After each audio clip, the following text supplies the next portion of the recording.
अल्हम्दुलिल्लाह अल्हम्दुलिल्लाह अल्हम्दुलिल्लाह। अल्लाह ताला का जितना शुक्र अदा किया जाए उतना कम है कि उसने इस साल मुझे अपने घर हज की ज़ियारत के लिए बुलाया, हज की शहादत अता फरमाई। और अल्लाह से दुआ है कि अल्लाह ताला मेरे हर देखने सुनने वाले को अपने घर की ज़ियारत नसीब फरमाए। ये खूबसूरत मनाज़र मैंने कुछ अपने जो हज की जर्नी है उसके कुछ ना कुछ रिकॉर्ड करती रही थी और उसी को कंप्लीट एक व्लॉग की शक्ल में आपके साथ शेयर कर रही हूँ।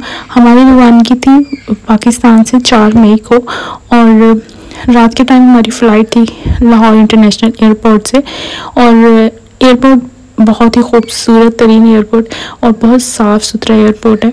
और वहीं पर इहराम बांधने के लिए एक साइड पर मर्दों के लिए और औरतों के लिए मस्जिद जो है वो बनाई गई होती है। तो वहीं से इहराम बांध के हम लोग भी अपने जो आगे का सफ़र था उसको स्टार्ट किया था, क्योंकि हमारी फ़्लाइट थी लाहौर से जद्दा और रास्ते में ही हमें मिकात पड़ना था। तो जहाज़ में जो है वो इहराम जो है नहीं बांधा जाता डेफिनेटली मर्दों के लिए। औरत में भी मतलब जो आपने अपना स्कार्फ वगैरह उम्रे की नीयत से आपने पहनना होता है आप वो पहन सकते हैं, लेकिन आपने नीयत नहीं करनी होती है। हमारी फ़्लाइट ऑलमोस्ट काफ़ी टाइम 3 से 4 घंटे लेट हो चुकी थी। एयरपोर्ट पर बहुत ज़्यादा इंतज़ार करना पड़ा था, बट आखिरकार हमारा जो जहाज़ था उसमें बैठ चुके थे। दिल की धड़कनें जो थी वो तेज़ हो चुकी थी और एक ख़ूबसूरत जो है उस सफ़र की शुरुआत हो चुकी थी। और इस वक्त ऐसा होता था, मतलब इसकी फ़ीलिंग क्या ही बयान की जाए। मैंने एक दफ़ा पहले भी उम्रा किया हुआ है, लेकिन शायद मैंने बहुत छोटी एज में किया था। बहुत सारी तब्दीली मेरे अंदर जो है वो नहीं आई थी, बट हज करने के बाद इंसान टोटली चेंज हो जाता है। उसकी सोचने की जो मतलब सोचने का अंदाज़ बदल जाता है।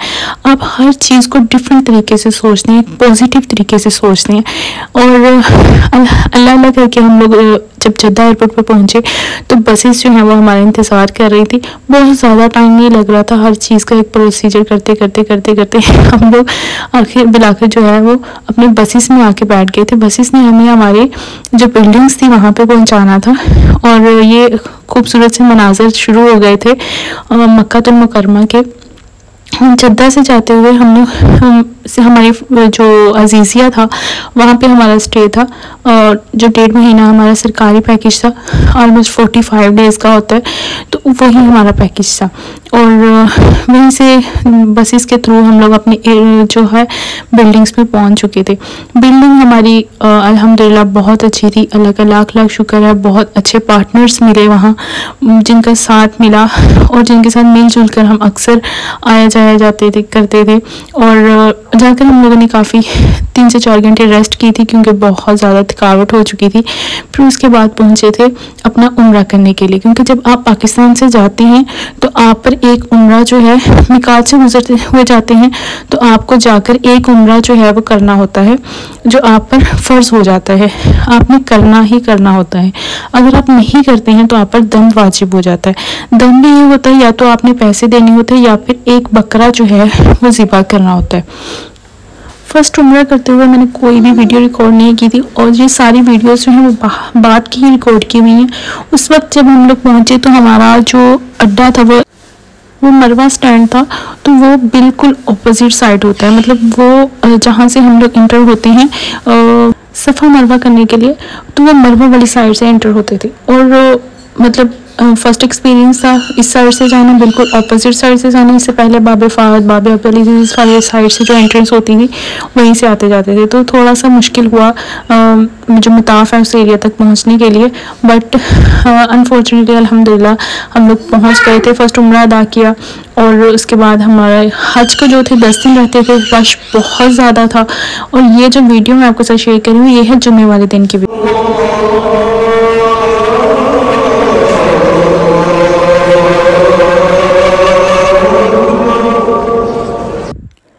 जुम्मे वाले दिन ये होता था कि बसेस जो है वो सुबह 7 बजे के करीब बंद कर दी जाती थी और हमें ऑलरेडी बता दिया जाता था बिल्डिंग्स में कि आज जो बसेस हैं वो बंद कर दी जाएंगी 7 बजे या 8 बजे के करीब। जिसने भी जुमा पढ़ने के लिए जाना है तो वो प्लीज़ मतलब 6 बजे चला जाए, 5 बजे चला जाए या फजर के बाद वापस ना आए। तो हमारा भी यही प्लान होता था कि हम लोग जुमा जो है वो हरम में ही अदा करेंगे और फजर के बाद वापस नहीं आएंगे। इशा मतलब ज़ोहर पढ़ के जुमा अदा करके फिर ही वापस आएंगे। और इसी जुमे की जो पहला जुमा था उसी बीच में गुम भी हो गई थी। एक बड़ी इंटरेस्टिंग स्टोरी है, किसी और वीडियो में शेयर करूँगी। और अल्हम्दुलिल्लाह से अल्लाह पाक का लाख लाख शुक्र है कि इसने ये दिन हमारी ज़िंदगी में लिखे।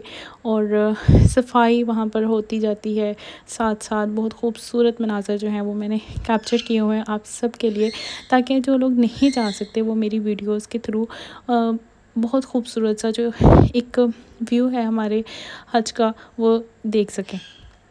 और हज के से 2-4 दिन पहले हमारी बिल्डिंग के करीब एक और बिल्डिंग में उन्होंने हज की तकरीबन पूरी एक लिखा हो प्लान बताया था कि हज किस तरह से अदा करना है, हज का तरीक़ाकार बताया, कंप्लीट एक बताया था। ये है मिना के कैंप।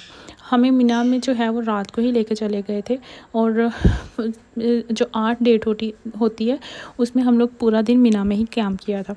और ये वाले जो कैंप मैं आपको दिखा रही हूँ ये हैं अरफात के कैंप में प्रॉपर एसी वगैरह लगे हुए थे, बहुत ही खूबसूरत। मतलब वहाँ पे इस दफ़ा जो थी काफ़ी ज़्यादा गर्मी थी, हीट बहुत ज़्यादा थी, टेम्परेचर 55 क्रॉस कर गया हुआ था। और मतलब ऐसा लग रहा था कि सूरज जो है वो ज़मीन पर ही आ गया हुआ है। और हमें चूँकि गवर्नमेंट की तरफ से ट्रेन की फ़ैसिलिटी मिली हुई थी तो हम लोग ट्रेन ही के थ्रू जाते थे। ये अरफात से निकलते हुए के कुछ व्यूज़ हैं ट्रेन में जाने के लिए, किस तरह से आप लोग ट्रेन तक पहुंचते हैं। ये भी एक जहाद होता है और डेफ़िनेटली हज जो है वो एक जहाद भी है। आपने चलना जो है वो आपकी सोच से भी ज़्यादा पड़ता है। आप हज पर जाएंगे तो आप सोचेंगे कि यार मैंने 5 किलोमीटर चलना होगा, 10 किलोमीटर, आपको इससे डबल चलना पड़ता है। और अल्हम्दुलिल्लाह थोड़ा सा रेस्ट करते रहते हैं, चलते रहते हैं, रेस्ट करते हैं, चलते रहते हैं। और यह है मेट्रो।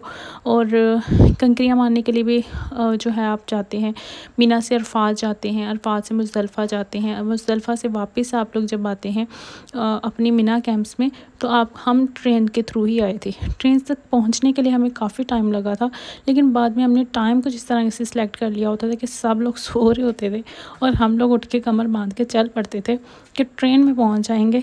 और आप लोग देख सकते हैं कि कंकरियाँ जो हैं वो हमने बिल्कुल साथ खड़े होकर मारी हुई हैं। भाई और मेरे हस्बैंड मार रहे हैं। और पहले दिन जो है सिर्फ आपने एक शैतान को कंकरियाँ मारनी होती हैं। तो हम लोग पहले दिन कंकरियाँ मार के जब वापस निकल पड़े तो हमने कहा कि आज हम जो तवाफ़ विदा है वो करके वापस आ जाएंगे रात को मिना में अपने कैंप्स में। लेकिन होटल पहुंचने के लिए भी हमें ऑलमोस्ट 3 घंटे पैदल लगे थे। और फर्स्ट डे हम लोग होटल पहुंच गए, सेकेंड डे फिर हम लोग पहुंचे थे तवाफ़ विदा करने के लिए। और तवाफ़ विदा करने के लिए हमें जो तो नीचे मुताफ़ वाला एरिया वहाँ पे तो जगह नहीं मिली थी, एंट्रेंस बंद हो चुकी थी वहाँ की, बट जो फर्स्ट फ्लोर होता है वहाँ पे हमें जगह मिल चुकी थी। और यहाँ से अल्हम्दुलिल्लाह बहुत ही खूबसूरत साथ साथ खाना काबा को देखते जाते हैं, साथ साथ आप दुआएं करते जाते हैं। एक अलहदा सी फीलिंग होती है जो कभी भी किसी लफ्ज़ों में बयान नहीं की जा सकती। ज़मज़म जितना दिल करता है आप पी सकते हो, कुरान की तिलावत करो और मतलब हरम से बाहर निकलने को दिल ही नहीं करता है। ये जो है खाना काबा के दरवाज़े को पकड़ के कुछ लोग खड़े हैं और ये जो है ये व्यू है कंकरियाँ मारते हुए जमरात का। जमरात की 4-5 बिल्डिंग्स हैं और हर बिल्डिंग पे अनगिनत रश होता है, आपकी सोच से ज़्यादा रश होता है। लेकिन हमारी ट्रेन जो थी वो सबसे लास्ट फ्लोर 5th या 6th फ्लोर था उस पर आती थी। यहाँ पर भी रश, चूँकि हम लोगों ने फ़र्स्ट टाइम सेलेक्ट किया होता था तो उस टाइम रश काफ़ी हद तक कम होता था, बट सेकंड टाइम जो लोग जाते थे तो वो बताते थे कि काफ़ी ज़्यादा रश होता है। अल्लाह ताला से दुआ है कि अल्लाह ताला हमारा हज कबूल फ़रमाए और आप भी मुझे अपनी दुआओं में याद रखिएगा। अल्लाह से दुआ है कि अल्लाह ताला आपको भी अपने घर की ज़ियारत नसीब फ़रमाए। जज़ाकल्लाह खैर। उम्मीद करती हूँ कि आपको मेरा व्लॉग पसंद आया होगा। फ़ी अमानिल्लाह।